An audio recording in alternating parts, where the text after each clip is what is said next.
नमस्कार, आप देख रहे हैं इंडिया डेली 24/7। मैं हूं आपके साथ विवेक शांडिल्य, लेकर हाजिर हैं आपके सामने हमारी खास पेशकश इंडिया रिपोर्टर्स। इंडिया रिपोर्टर्स में हम आपको दिखाते हैं दिन भर की हर बड़ी खबर, जो खबर आपके लिए बहुत जरूरी है, और वो भी सीधे ग्राउंड से, ग्राउंड जीरो से, जिससे आप तक पहुंचती है सबसे सटीक और सबसे सही जानकारी डायरेक्ट रिपोर्टर से। तो आइए देखते हैं आज की बड़ी खबरें इंडिया रिपोर्टर्स में। गोरखपुर बार एसोसिएशन के कार्यक्रम में पहुंचे योगी आदित्यनाथ ने कहा कि कैसे अधिवक्ता सिर्फ मुकदमा ही नहीं लड़ता, बल्कि सामान्य नागरिकों के विश्वास का एक प्रतीक होता है, जो कि एक नागरिक अधिवक्ता से उम्मीद करता है और अधिवक्ता भी उसके लिए लड़ाई लड़ता है। ये बातें अधिवक्ता को संबोधित करते हुए योगी आदित्यनाथ ने बताया कैसे आज देश में 3 नए कानून बने, उसके बाद फॉरेंसिक लैब का यहाँ पे स्टार्ट किया गया। कुल मिला के उत्तर प्रदेश में देखा जाए तो 12 फॉरेंसिक लैब है और लखनऊ में Uttar Pradesh institute forensic science जैसे इंस्टीट्यूट को वहां पे स्थापित किया गया है। कुल मिला के जिलों में 2 फॉरेंसिक मोबाइल वैन का संचालन किया जा रहा है। कुल मिला के जो उत्तर प्रदेश है देश की तीसरी अर्थव्यवस्था में शामिल हो चुका है, बल्कि देश अपना जो इंडिया है पूरे वर्ल्ड में यानी वैश्विक अगर स्तर की बात करें तो बॉटम 5 से टॉप 5 की ओर बढ़ते हुए जा रहा है। और आने वाले दिनों में देखेंगे कि जो हमारी जो सोच है, जो हमारी दूरदृष्टि है, वो आने वाले टॉप 3 में होगी, जिसमें कि अमेरिका, चीन और इंडिया रहेगा। और इन्हीं तीनों का कंपटीशन रहेगा, जिसको लेकर पड़ोसी जो मुल्क है वो कोई ना कोई नापाक हरकतें करते हुए नजर आएंगे। उन्होंने ये भी कहा कि कैसे सोशल मीडिया में के जरिए फेक आईडी बनाकर जाति समूहों को आपस में लड़वाने का काम भी अन्य मुल्क करेगा, क्योंकि जैसे जैसे भारत देश आगे बढ़ रहा है पड़ोसी मुल्कों को इससे परेशानियां खड़ी हो रही हैं। और ये बातें एक कार्यक्रम में संबोधित होते हुए कहा था। और ये भी कहा कैसे 2017 से पहले उत्तर प्रदेश के अंदर पहचान का संकट खड़ा था, बीमारू राज्य के तौर पे जाना जाता था। 2017 के बाद उत्तर प्रदेश में कानून का राज है, यहाँ पे विकास की रफ्तार है। आज एक्सप्रेसवे यहाँ बन रहे हैं, रेल कनेक्टिविटी तेज है, एयर कनेक्टिविटी की यहाँ बात हो रही है। पहले एयर कनेक्टिविटी बहुत कम हुआ करती थी, आज आपको अगर दूरी तय करनी है, दिल्ली की दूरी महज 4 घंटे के अंदर तय कर सकते हैं, पूर्वांचल एक्सप्रेसवे से महज 3.5 घंटे के अंदर कवर कर सकते हैं। यानी ये बातें कार्यक्रम के दौरान योगी आदित्यनाथ ने बताया कि जब पहले के लोग बेरोजगारी और पलायन से जूझते थे यानी सपा सरकार में, पर आज बेरोजगारी जो दर है वो बेहद कम हो गई है। लोग अब पलायन के लिए नहीं जाते। पहले के जब उत्तर प्रदेश के युवा बाहर जाके किराए के मकान पर रहते थे तो उनको मकान नहीं मिलता था, लोग 10 कदम दूर भागते थे। पर जब से प्रदेश में डबल इंजन की सरकार आई है, 10 कदम दूर भागने वाले 10 कदम आगे आते हैं, क्योंकि उनको विश्वास है कि उत्तर प्रदेश में कानून व्यवस्था का राज है। ये भी कहा कि कैसे कैसे उत्तर प्रदेश डबल इंजन की ओर जो सरकार है वो आगे बढ़ रही है। और लगातार यहाँ पे कानून का राज के साथ साथ ये भी बताया जाता है कि उत्तर प्रदेश में ना तो दंगा है और ना कोई कर्फ्यू है, उत्तर प्रदेश में सब चंगा है। और सपा सरकार में जब पैसा विकास के नाम पे आता था तो यहाँ पे कब्रिस्तान की बाउंड्री वॉल को बनाने में खर्च होता था, ना कि यहाँ पे मंदिर के सौंदर्यीकरण पे खर्च होता था।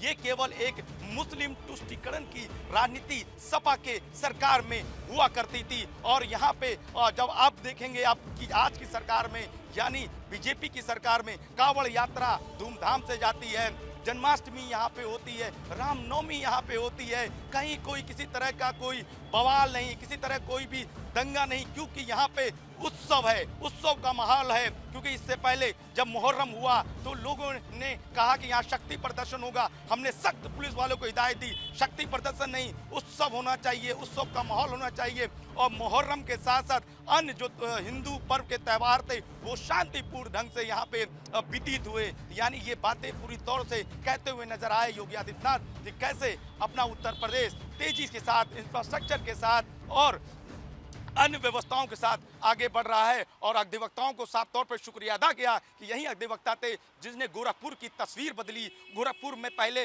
लोग आगे बढ़कर तमाम पहचान की संकट से जूझते थे, पर ये लोग आगे बढ़कर राजनीतिक तौर पे नहीं बल्कि अधिवक्ताओं ने साथ देकर गोरखपुर की खूबसूरती को बदला। गोरखपुर आज विकास का केंद्र बन गया है। गोरखपुर में कई सारे मेडिकल यूनिवर्सिटी बन रहे हैं, गोरखपुर में कई सारे कॉलेज बन रहे हैं। तो गोरखपुर की तस्वीर बदल रही है और गोरखपुर ही नहीं पूरे उत्तर प्रदेश की तस्वीर बदल रही है, यानी उत्तर प्रदेश अब विकास की ओर अग्रसर है। वीडियो जर्नलिस्ट सर्वजीत सिंह के साथ Anuj Kumar, India Daily 24x7, Lucknow. प्रदेश सरकार में मंत्री कपिल देव अग्रवाल जी, सर 30 तारीख से कांवड़ यात्रा शुरू हो रही है और ऐसे में पहचान को लेकर फिर कई तरह से सवाल उठने लगे हैं। बताया जा रहा है कि नेम प्लेट सही से रखा जाए, बार कोडिंग होगी, तमाम तरह की व्यवस्थाओं को लेकर विपक्ष भी कई सवाल खड़े कर रहा है। देखिए, कांवड़ यात्रा शुरू हो चुकी है और 11 अगस्त को जिलाभिषेक है, महाशिवरात्रि है। मुजफ्फरनगर जनपद से विधायक हूँ और इतनी बड़ी संख्या में कांवड़ी हमारे आते हैं, 5 करोड़, 6 करोड़, 7 करोड़, अनलिमिटेड, कोई गिनती नहीं। और एक एक महीना पहले कांवड़ यात्रा शुरू हो जाती है। जो लोग गौमुख से जल लेकर के कोई मध्य प्रदेश, कोई राजस्थान, कोई दिल्ली, ऐसे अपने अपने गंतव्य को जाते हैं। हमारे लिए प्रसन्नता का विषय है कि आदरणीय योगी आदित्यनाथ जी जो मुख्यमंत्री उत्तर प्रदेश हैं, उनको इस बार 10वीं कांवड़ सेवा शिविर को सेवा करने का मौका मिल रहा है। पुष्प वर्षा कराते हैं, उनकी स्वच्छता, कांवड़ यात्रियों की भोजन की व्यवस्था, उनको पानी की व्यवस्था, उनको 24 घंटे बिजली की व्यवस्था, यात्रा में कोई बाधा ना हो तो सड़कें भी कुछ चकाचक हों, तो ऐसी सब व्यवस्था की मॉनिटरिंग खुद मुख्यमंत्री जी करते हैं। और निश्चित रूप से इस बार की यात्रा बहुत पवित्र और शानदार तरीके से होने वाली है। और हमको प्रसन्नता इस बात की है कि मुजफ्फर जनपद का प्रत्येक व्यक्ति इन सब कांवड़ियों की सेवा करने के लिए पलक पावड़े बिछाकर 6 महीने पहले से तैयारी करता है। और कई बार होता है कि जब रास्ते में जाते हैं तो नाम छिपा के लोग अपना नेम प्लेट लगाते हैं, उसके लिए भी कोई दिशा निर्देश?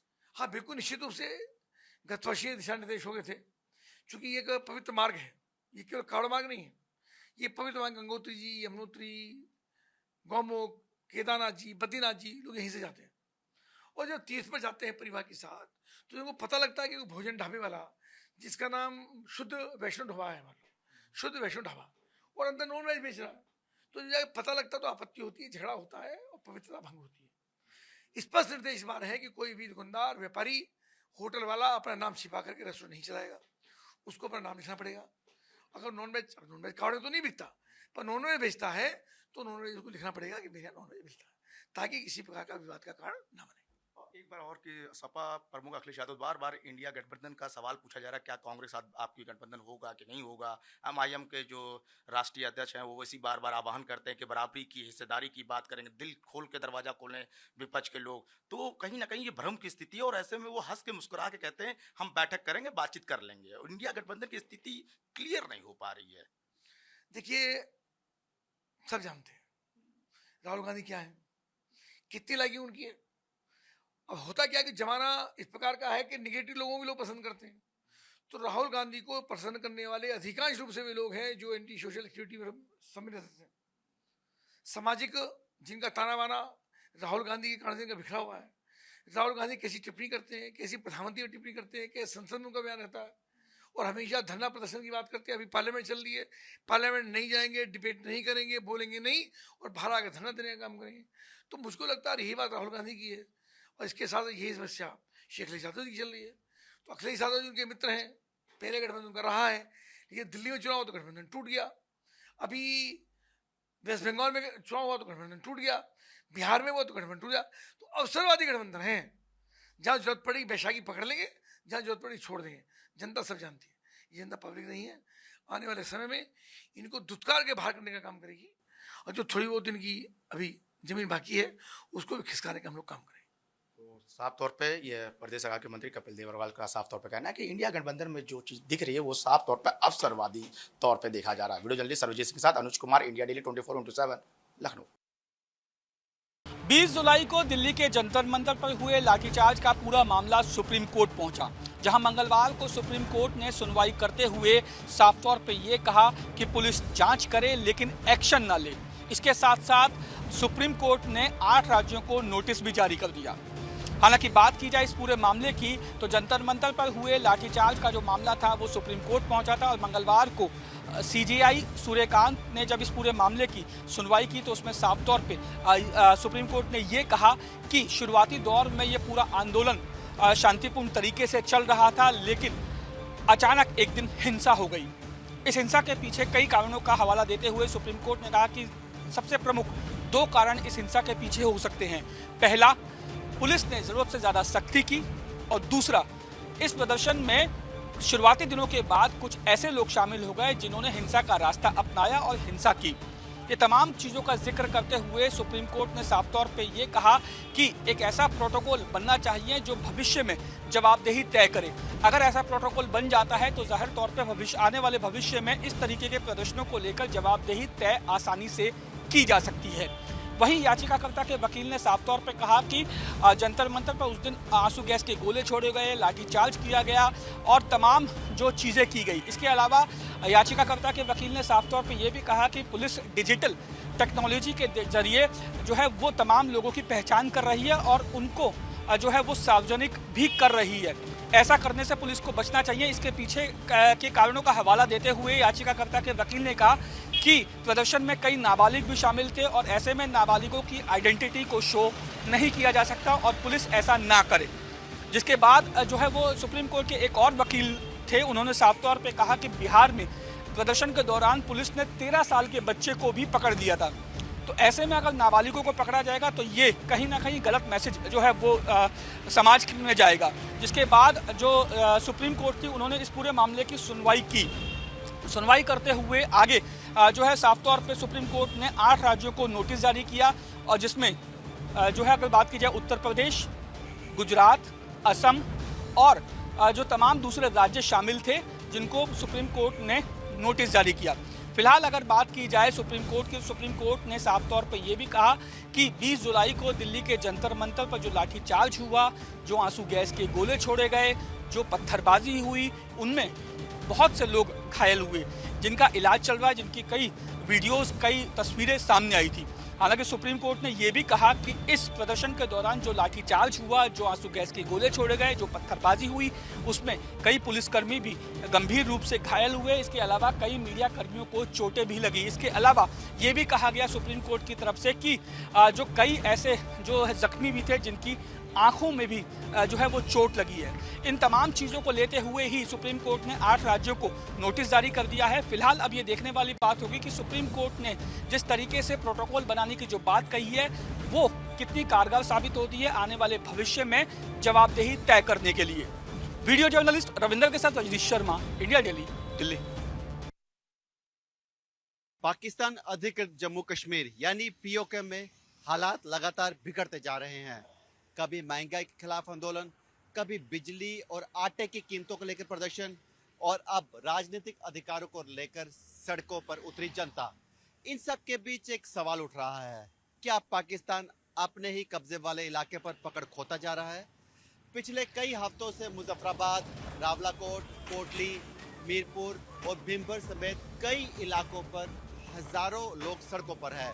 जम्मू कश्मीर जॉइंट अवामी एक्शन कमेटी यानी JKJAAC के नेतृत्व में प्रदर्शनकारी विधानसभा में आरक्षित सीटों की व्यवस्था खत्म करने, राजनीतिक सुधारों और स्थानीय लोगों के अधिकारों की मांग कर रहे हैं। सरकार और प्रदर्शनकारियों के बीच कई दौर की बातचीत भी हुई, लेकिन कोई ठोस नतीजा नहीं निकला। इसके बाद आंदोलन और तेज हो गया। हालात इस कदर बिगड़ गए कि कई जगह विधानसभा चुनाव भी प्रभावित हुए। सुरक्षा कारणों से 2 जिलों में चुनाव टालने पड़े। वहीं पहले चरण की वोटिंग के दौरान हिंसा, गोलाबारी और धांधली के आरोप ने पूरे चुनावी माहौल पर सवाल खड़े कर दिए।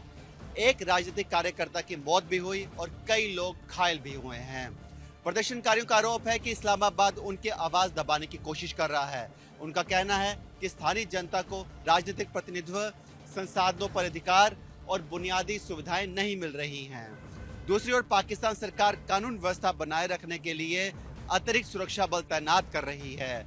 कई इलाकों में इंटरनेट और संचार सेवाएं बुरी तरह से प्रभावित हैं।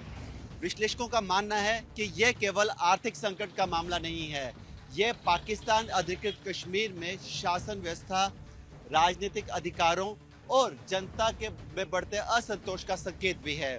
लगातार विरोध प्रदर्शनों ने इस्लामाबाद के लिए नई चुनौती खड़ी कर दी है। हालांकि ये कहना पाकिस्तान ने पूरी तरह से नियंत्रण खो दिया है उपलब्ध तथ्यों से अभी साबित नहीं होता, लेकिन इतना जरूर है कि हालात पहले की तुलना में कई ज्यादा तनावपूर्ण और अस्थिर दिखाई दे रहे हैं। पीओके के ताजा घटनाक्रम ने एक बार फिर इस क्षेत्र को अंतर्राष्ट्रीय चर्चा के केंद्र में ला दिया है। आने वाले दिनों में पाकिस्तान सरकार इस संकट से कैसे निपटती है और आंदोलन किस दिशा में आगे बढ़ता है, इस पर पूरे क्षेत्र की नजर बनी रहेगी। कैमरामैन सूर्य के साथ विकास सबरोल, इंडिया डेली 24/7 के लिए जम्मू से। मंगलवार को तेज झटकों के साथ जापान जो है वो हिल गया। बता दें कि जापान में आज यानी कि मंगलवार को तेज झटके जो है वो भूकंप के महसूस हुए, जिसकी तीव्रता 7.1 नापी गई। हालांकि ये तीव्रता जो है वो सबसे ज्यादा खतरनाक होती है। अब ऐसे में जापान जो है वो लगातार इस तरीके के झटके जो है वो महसूस करता है। लेकिन सबसे बड़ी बात कि मौसम विभाग ने तटीय इलाकों पर अलर्ट जो है वो जारी कर दिया है।